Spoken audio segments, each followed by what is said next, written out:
Bienvenue à Mega Africa Studio. Nous sommes une chaîne de l'art et du divertissement. Nous faisons des analyses constructives dans le but d'éduquer, d'informer et de former la masse, car votre éducation, épanouissement, c'est notre devoir. Abonnez-vous et cliquez la cloche de notification pour ne rien manquer de l'actualité.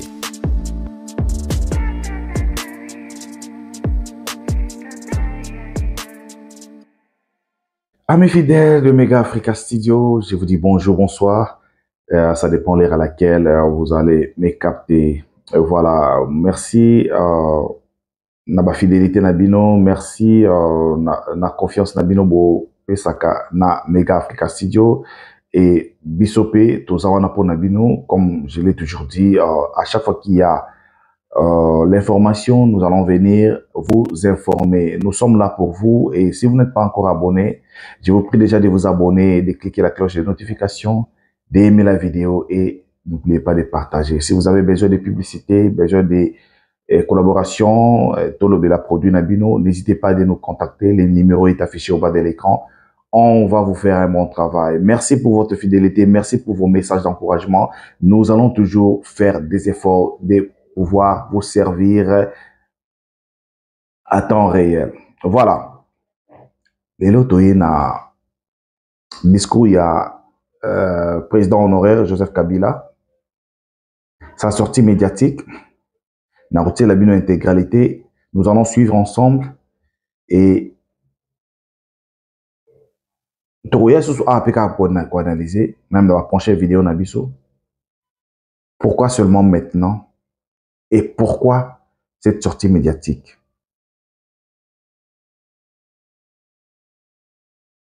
Entre parenthèses, Azan associé à Mboka, do Isaka Kazan a besoin de pouvoir.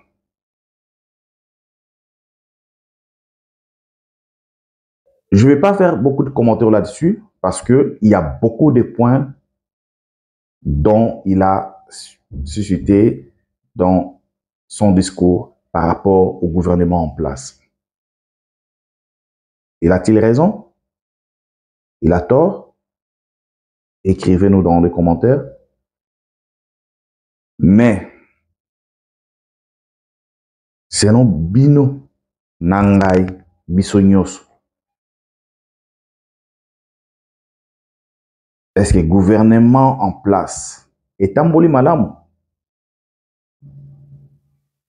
Pendant mandat nyoso oyo, ezoke na suka, makambo etamboli malamu?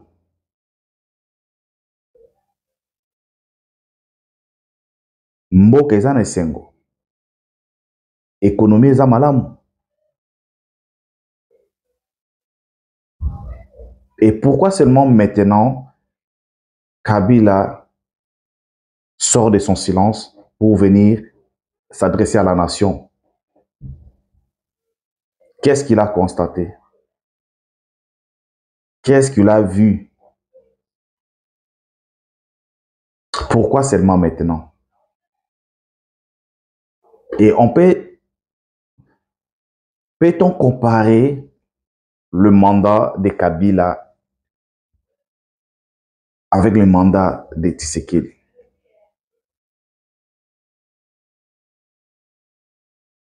Beaucoup de personnes dans les commentaires. Soki, selon le discours, il y a Joseph Kabila, parce que en l'écoutant, c'est comme si il veut s'impliquer, selon lui, pour que le Congo puisse avoir un bon élan. Nous devons avoir l'amour, pas les intérêts personnels. Voilà, merci à vous. Nous allons sauter tout ensemble l'intervention il y a Joseph Kabila et puis on se retrouve au prochain numéro. God bless. Congolaises, Congolais, chers compatriotes, il y a 6 ans, je prenais congé de mes responsabilités en tant que président de la République, chef de l'État. Et fait inédit dans notre pays en près de 60 ans d'indépendance. J'ai passé pacifiquement la main à un nouveau chef d'État. Depuis lors, je m'étais imposé un strict devoir de réserve, y compris quand je fais l'objet, directement ou par mes proches interposés, de provocation, de déni de droit, d'humiliation, d'imputations dommageables et d'autres multiples atteintes à ma dignité. D'abord, parce que je suis convaincu que le temps est le meilleur allié de la vérité, un antidote lent mais puissant contre le venin du mensonge et de la délation. Mais aussi et surtout, parce qu'agir autrement aurait fait le jeu de ceux qui, par cette campagne odieuse, cherchaient à détourner l'attention de notre peuple de leur incapacité, aujourd'hui avérée, à répondre à ses attentes et aspirations. J'ai enfin décidé de briser ce long silence, de sortir de ma réserve et de m'adresser à vous parce que l'enjeu est de taille. Il est même existentiel.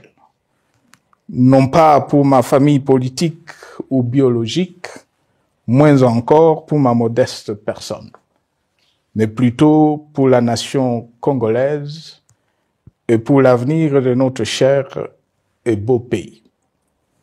J'ai décidé de briser le silence parce qu'au vu de la situation que traverse notre pays, continuer à me taire m'aurait rendu poursuivable devant le tribunal de l'histoire pour non-assistance à plus de 100 millions de compatriotes en danger. Je saisis cette opportunité pour partager avec vous mes réflexions et participer ainsi à la recherche de la solution à la crise que traverse notre pays, la République démocratique du Congo, terre de nos ancêtres, car il est gravement malade et son pronostic vital engagé. Mieux que quiconque, vous en êtes conscient, car vous en faites quotidiennement les frais dans votre chair et vous en payez le prix. Mes chers compatriotes, vu l'importance stratégique de notre pays et le rôle qu'il est appelé à jouer, j'avais, de l'avènement au pouvoir du chef de l'État actuel, conclu avec lui un accord donnant naissance à la coalition entre nos forces politiques respectives.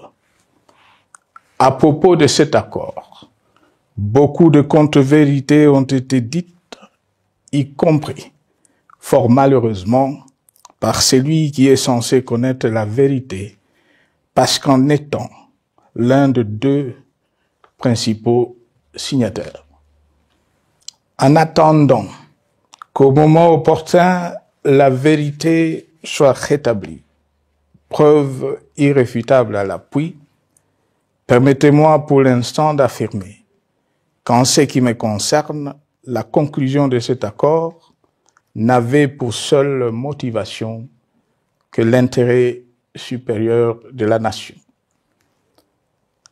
Par cet accord de mutualisation de forces, j'entendais en effet permettre à mon successeur d'exercer dans la direction des affaires de l'État plus de pouvoir effectif que ce que la faible représentation de sa famille politique au sein de la nouvelle Assemblée nationale était en droit de lui conférer. Je voulais par ailleurs faciliter le fonctionnement harmonieux des institutions et éviter à la nation, comme à notre jeune démocratie, d'éventuelles crises politiques qui leur auraient été fatales.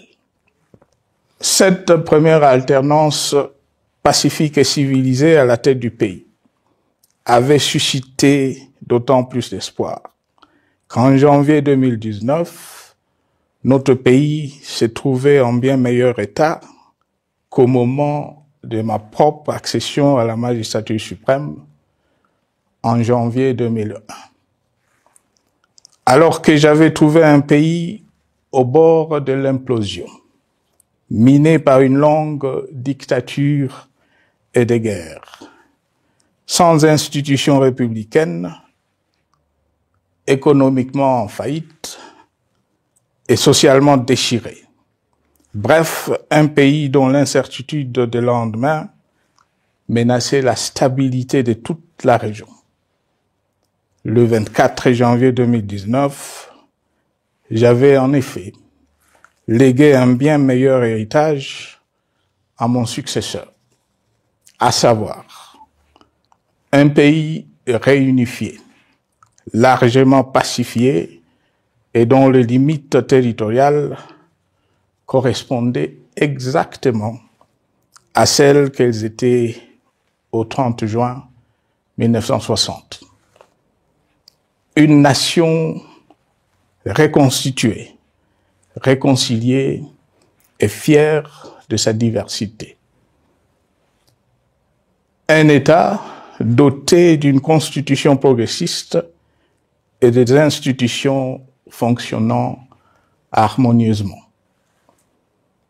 Une économie dynamique et résiliente et débarrassée du fardeau de la dette hérité de régimes antérieurs, du fait de multiples réformes structurelles engagées.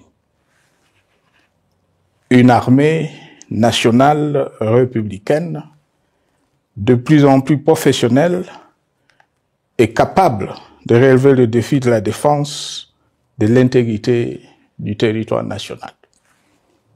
Une démocratie en constante consolidation, avec notamment l'organisation sur fonds propres d'un troisième cycle électoral.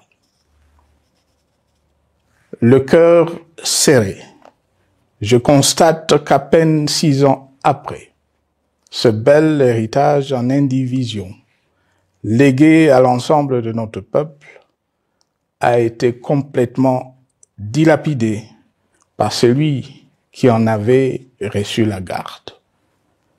Que notre pays offre un spectacle de plus désolant et qu'il suscite d'autant plus de désespoir au sein de notre peuple et de pitié et de moquerie à travers le monde, que l'inconscience de ses dirigeants ne permet aucun espoir de redressement.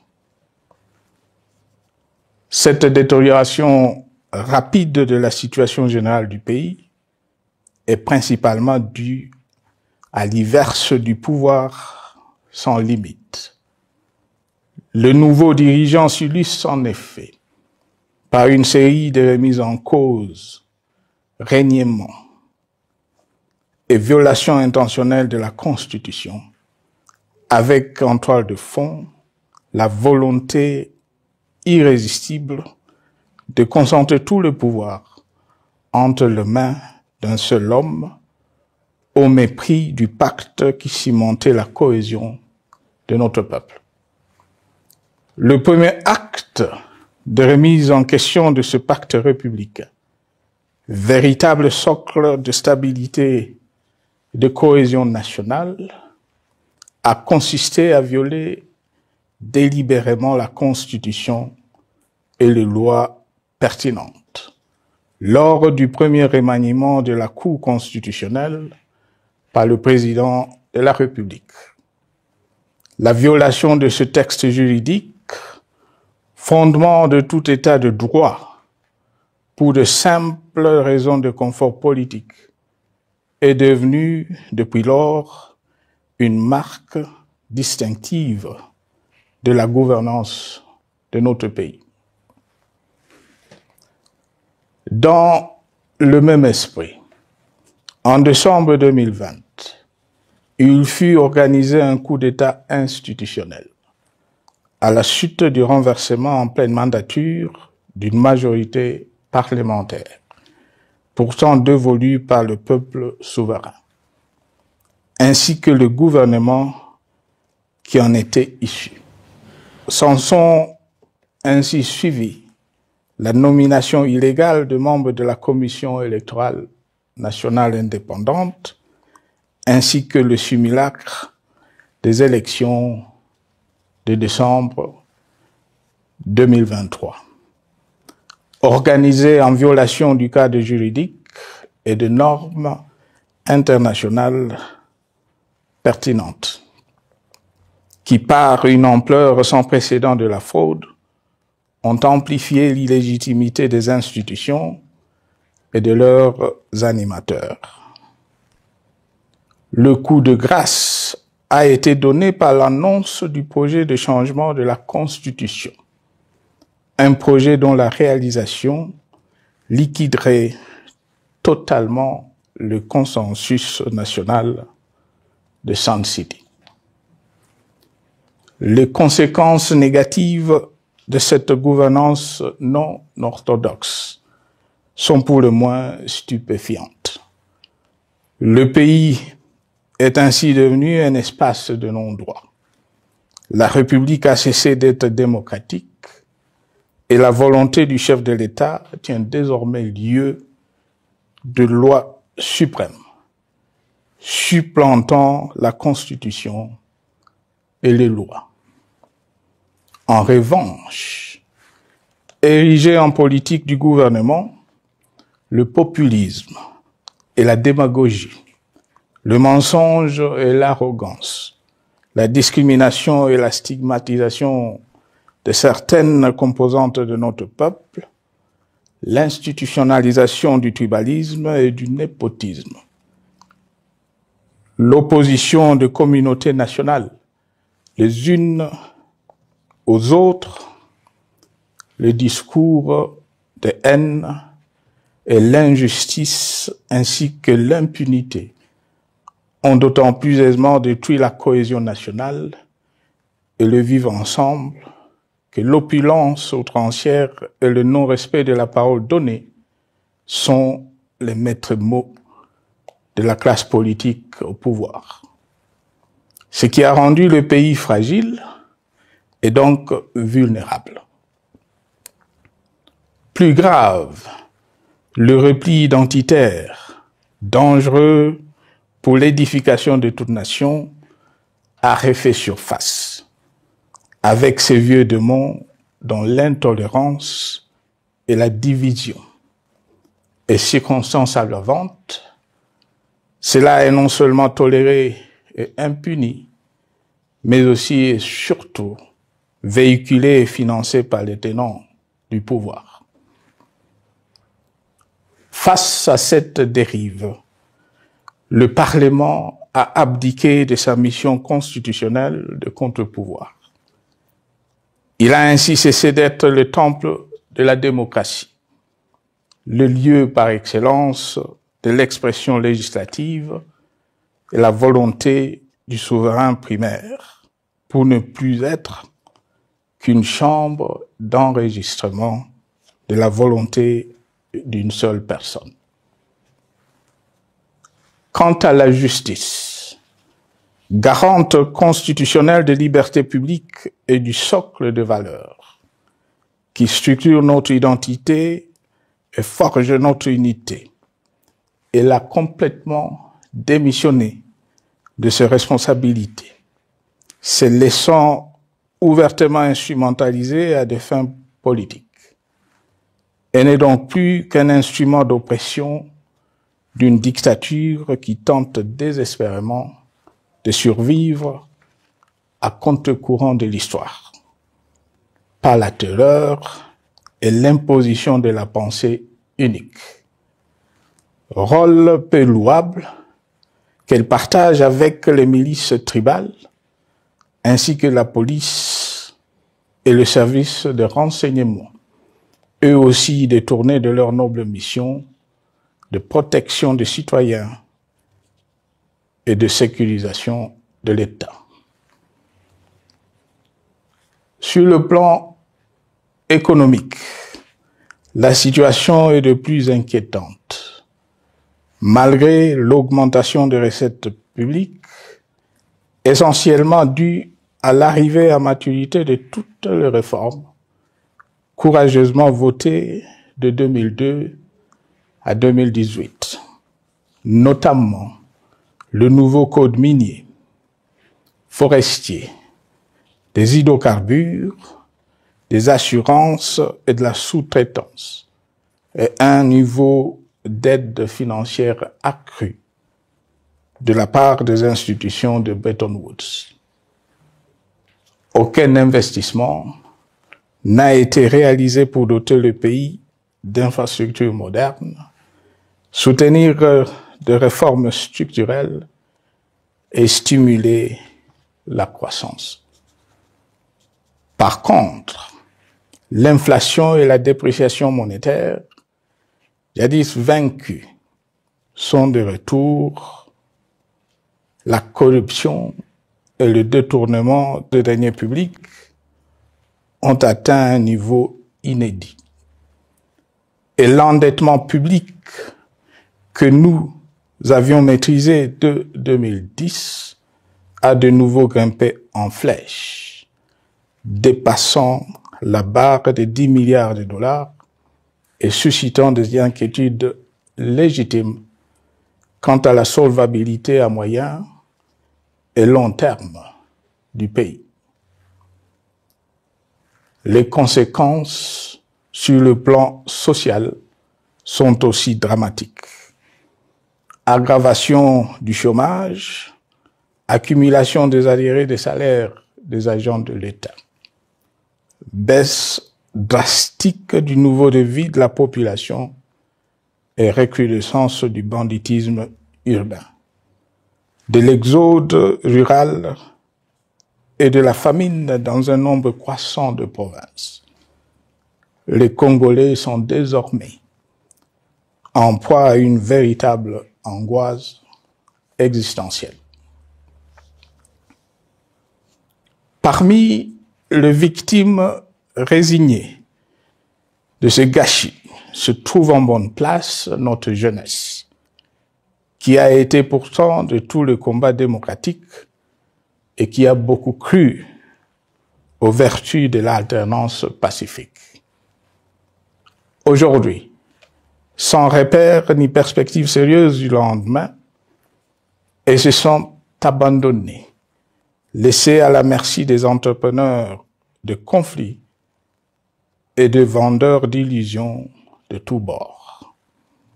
Rien de ce qui lui a été promis depuis 6 ans n'a été réalisé. À cette jeunesse désabusée, comme à l'ensemble de notre peuple, nous tenons à donner une assurance. L'échec d'un régime compromet, mais ne scelle pas définitivement le sort d'un peuple. Mes chers compatriotes, s'agissant de la situation sécuritaire, dans les grandes agglomérations comme dans nos campagnes, elle est partout plus que préoccupante. C'est le cas notamment au nord Kivu, au sud Kivu, en Ituri, au Maniema, au Tanganyika, au Katanga et au Mai-Ndombe, province pourtant voisine de Kinshasa, capitale du pays et siège des institutions. Le sang de nos compatriotes civils et militaires, valeureux officiers et soldats des rangs, mais aussi députés, éminents membres de la société civile ou de partis politiques, a ainsi abondamment et gratuitement coulé. Du fait de l'intolérance, du cynisme, voire pire, d'un terrorisme d'État pratiqué dans un seul et unique dessein, l'abus du pouvoir pour le pouvoir.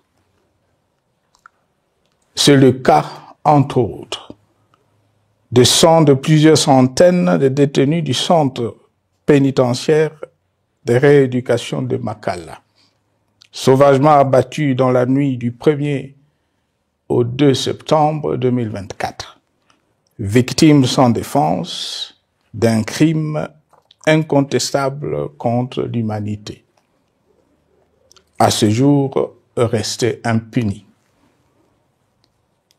Il en est de même de membres de la secte mystico-religieuse Wazalendo de Goma, de jeunes de la Junafek à Lubumbashi et du massacre des adeptes de l'église Mbidi à Kilwa. Cette déliquescence de la situation sécuritaire est due à la mauvaise gouvernance du pays, qui dans ce secteur est aujourd'hui caractérisé par une formation militaire bâclée, des recrutements et mises en place ethniquement motivés, ainsi que par l'emprisonnement sans jugement, aussi bien de plusieurs militaires et officiers de haut rang que des agents de l'ordre et de sécurité, majoritairement swahiliphones. Bien plus, à l'armée nationale, bouclier de la nation, instrument de préservation de l'indépendance nationale et de l'intégrité territoriale, il a été substitué de bandes de mercenaires, de groupes armés, de milices tribales et de forces armées étrangères, qui ont non seulement montré leurs limites, mais aussi enfoncé le pays dans un chaos indescriptible. L'État a ainsi perdu le monopole de la violence légitime en sous-traitant aux groupes armés, autrefois maîtrisés, le maintien de l'ordre public et de la tranquillité nationale.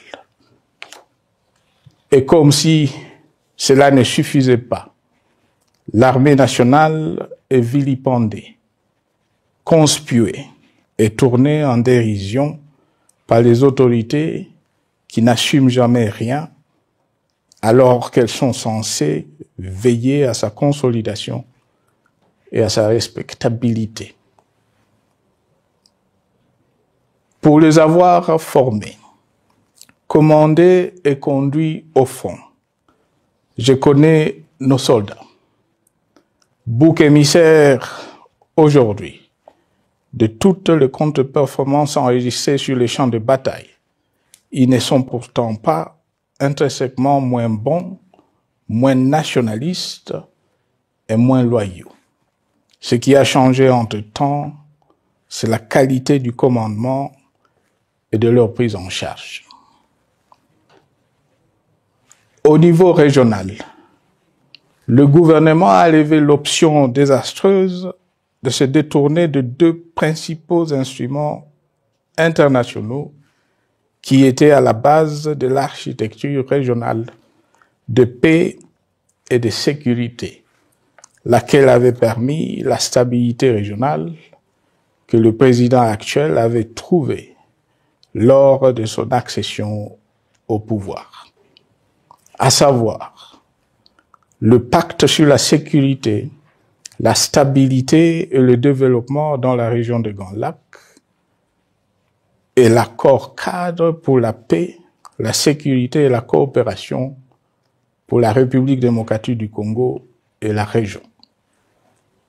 Plus grave encore, en faisant de forces négatives, les FDLR, ainsi que des centaines de groupes armés congolais, des supplétifs des forces armées de la République démocratique du Congo, le gouvernement a ouvert la voie à la régionalisation du conflit, avec des conséquences inévitables sur la stabilité de la région. Mes chers compatriotes, alors que sur le plan institutionnel, politique économique et social, les fondamentaux avaient été établis et que le pays avait été placé sur la rampe de lancement, prêt à décoller. Nous voici, hélas, en un temps record, soit 6 ans, de nouveau à la case départ. Seul d'un État failli, divisé, désintégré, au bord de l'implosion, inscrit en bonne place au palmarès de pays pauvres, le plus corrompu et très endetté. En atteste tout le rapport tant du Conseil de sécurité des Nations Unies que ceux sur l'indice de développement humain et sur la pauvreté. La crise qui déchire notre pays est donc profonde et multidimensionnelle. Sa solution doit être nécessairement globale. Toute autre approche n'a donc aucune chance de conduire à une paix durable. Bien plus, le Congo est intemporel. Il n'appartient pas à tel ou tel régime politique. Ce dernier étant par définition rotatif et donc passager en démocratie. Il appartient plutôt au peuple congolais dans sa grande diversité.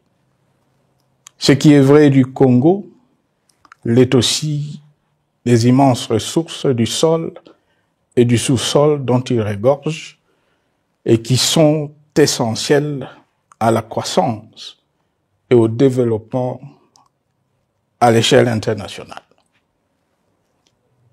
Que tous, au pays comme à travers le monde, en tiennent compte et qu'ils inscrivent leurs projets dans une perspective qui privilégie l'intérêt du Congo et des Congolais, plutôt que celui de ceux qui, à un moment ou à un autre, dirigent le pays. Cela étant, pour sauver le Congo, les griefs légitimes du peuple congolais contre le régime en place ne peuvent être éludés. Ils doivent plutôt être pris en compte. La dictature doit prendre fin et la démocratie, tout comme la bonne gouvernance économique et sociale, doivent être restaurées. Car, comme en témoigne l'histoire, il ne peut y avoir de solution sécuritaire définitive sans solution politique sincère. Sinon, il y aura de nouvelles vagues de convulsions politiques, de troubles à la paix, d'insécurité, d'instabilité institutionnelle, de conflits armés et de guerres civiles. Perspective qu'en toute responsabilité, nous, Congolais, ne pouvons plus nous permettre. Il est dès lors vital que les multiples initiatives de recherche de la paix, Luanda, Nairobi, EAC SADC, l'Union africaine, Doha et Washington, que nous accueillons favorablement, les considérant comme autant de signes de compassion et de solidarité à notre peuple, soient conscientes de cette exigence. Qu'elles accordent aux Congolais à la fois maîtres de leur destin et premières victimes de cette crise la place centrale qui leur revient de droit, aussi bien dans le diagnostic du mal dont souffre le pays que dans la prescription du traitement dont il a besoin pour en guérir définitivement. Il convient de noter à ce sujet que le gouvernement de Kinshasa s'est enfin résolu à se mettre autour d'une même table avec l'AFC/M23 depuis plusieurs semaines à Doha, même si, bizarrement, il continue à considérer comme un crime le fait que les autres Congolais se parlent entre eux. C'est le lieu pour moi de saluer la démarche des évêques de la CENCO et de l'ECC, qui a le mérite de n'exclure du débat aucun sujet, ni aucun de nos compatriotes. Sans être parfaite, cette initiative conjointe des Églises mérite le soutien et, si nécessaire, des enrichissements de la part de notre peuple. Mes chers compatriotes, une fois n'étant pas coutume, il convient de dénoncer la falsification de l'histoire par ceux dont le jeu pervers dans l'opposition naguère, comme aujourd'hui au pouvoir, a consisté et consiste encore à calomnier, à diffamer, à diaboliser et à diviser pour gagner et régner, à se défausser sur les autres pour justifier leur contre-performance, quelles qu'en soient les conséquences sur la cohésion nationale ou en termes de vies humaines injustement brisées ou perdues. Une preuve, s'il en fallait encore, vient de nous en être donnée une fois de plus. Il y a quelques jours, en effet, suite à une simple rumeur de la rue ou des réseaux sociaux sur ma prétendue présence à Goma, où je veux me rendre dans le prochain jour, comme annoncé par ailleurs, le régime en place à Kinshasa a pris des décisions arbitraires, avec une légèreté déconcertante qui témoigne du recul spectaculaire de la démocratie. Mieux que quiconque, vous savez que pour moi, le Congo est la priorité absolue, que sa souveraineté et son intégrité territoriale ne sont pas négociables, que mon engagement pour la démocratie, la cohésion nationale, la paix et la stabilité n'est pas un slogan creux, et que le respect de la Constitution et des lois du pays, autant que celui de la parole donnée, sont sacrés. Militaire, j'ai juré de défendre la patrie jusqu'au sacrifice suprême. Hier au pouvoir, aujourd'hui en dehors du pouvoir, je demeure plus que jamais fidèle à ce serment. En ce moment où le pays est de nouveau divisé, appelé par le destin, j'ai le devoir d'œuvrer à la recherche de la paix et de contribuer à la reconstruction de notre pays qui se meurt. C'est dans cet esprit que j'ai choisi ce moment pour exprimer ma sympathie à l'endroit de toutes les victimes du conflit en cours, de réconforter et marquer ma solidarité avec la population de la partie orientale. Vous, qui êtes abandonnés par le pouvoir central, qui semble avoir pris le parti de vous punir, entre autres, en déconnectant les institutions financières du réseau bancaire national et en restreignant le mouvement de personnes et de biens. Ces décisions et bien d'autres vous asphyxient et rendent votre vie plus précaire que jamais. J'en appelle aux uns et aux autres en particulier au gouvernement, d'humaniser les conditions de vie de nos compatriotes de cette partie du territoire national. Ils ont droit à la vie, à la scolarisation de leurs enfants et aux autres conditions du bien-être.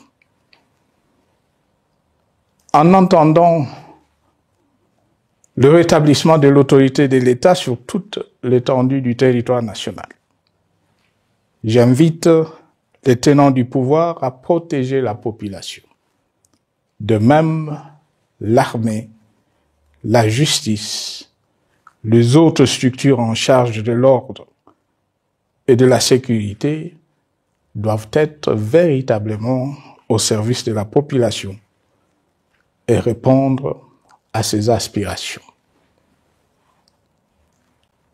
Mes chers compatriotes, de par mon expérience dans des situations similaires, le patriotisme et l'humanisme ont guidé le processus de règlement de conflits et ont porté de fruits dans le passé, aussi bien sur les champs de bataille que sur celui de négociation ou du dialogue. Notre pays avait été divisé de quasi-moitié pendant quelques années. La sagesse avait alors prévalu. Nous avions recollé le morceau et le pays a survécu dans son unité. C'est ainsi qu'après quelques années de réflexion sur la crise en cours, après avoir consulté des chefs d'État et des anciens chefs d'État de la région, ainsi que des acteurs politiques et sociaux, nationaux et étrangers, j'ai fait ce jour une proposition qui engage la nation tout entière à un sursaut patriotique pour un pacte citoyen afin de tirer le pays du gouffre. Le travail hardi qui s'impose à nous portera notamment sur les 12 points suivants. 1. Mettre fin à la dictature, mieux à la tyrannie. 2. Arrêter la guerre. 3. Rétablir l'autorité de l'État sur toute l'étendue du territoire national. 4. Restaurer la démocratie en revenant aux fondamentaux d'un véritable État de droit. 5. Rétablir les libertés fondamentales. 6. Réconcilier le Congolais et reconstruire la cohésion nationale. 7. Relancer le développement du pays par la mise en place d'une bonne gouvernance économique, une gestion administrative et financière orthodoxe et une répartition équitable des ressources nationales. 8. Relancer le dialogue sincère et permanent avec tous les pays voisins en vue de l'instauration de la paix et du développement durable dans la région. 9. Rétablir la crédibilité du pays auprès de partenaires au niveau tant régional, continental qu'international. 10. Neutraliser tous les groupes armés nationaux et étrangers et rapatrier ces derniers dans leur pays d'origine. 11. Mettre définitivement fin au recours et à l'utilisation de mercenaires, conformément à la Convention de l'Union africaine sur l'élimination du mercenariat en Afrique du 3 juillet 1977 et à la résolution des Nations Unies du 4 décembre 1989 portant sur la Convention internationale contre le recrutement, l'utilisation, le financement et l'instruction de mercenaires et rapatrier sans condition ceux qui sont déjà déployés sur le sol congolais. 12. Ordonner le retrait sans délai de toutes les troupes étrangères du territoire national. À ce sujet, je salue la décision sage des pays de la SADC de retirer les troupes de la SAMI DRC de notre pays.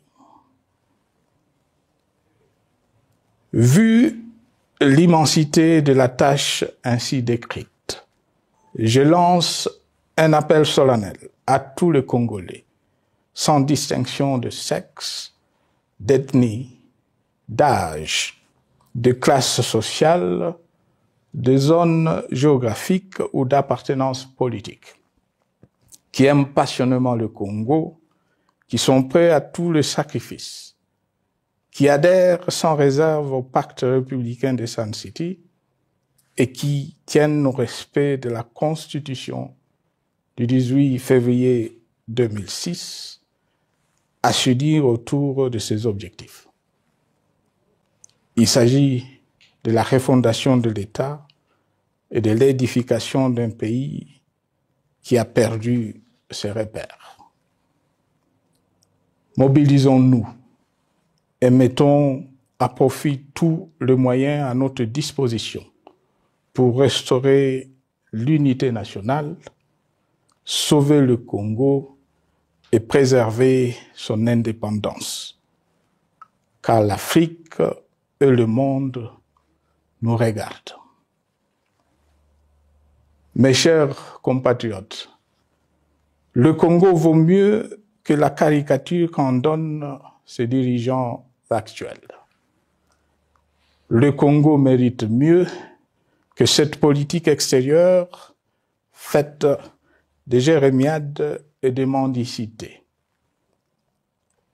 J'ai donc la ferme conviction que le peuple congolais est capable, aujourd'hui comme en 1960, de vaincre le démon de la division, qu'il est capable aujourd'hui, comme au cours de la décennie 90, de vaincre la tyrannie et la tentation du pouvoir absolu. Qu'il est capable aujourd'hui, comme en 2003, de prendre le dessus sur ce qui nous divise et de mettre fin à la violence armée qui oppose ses enfants.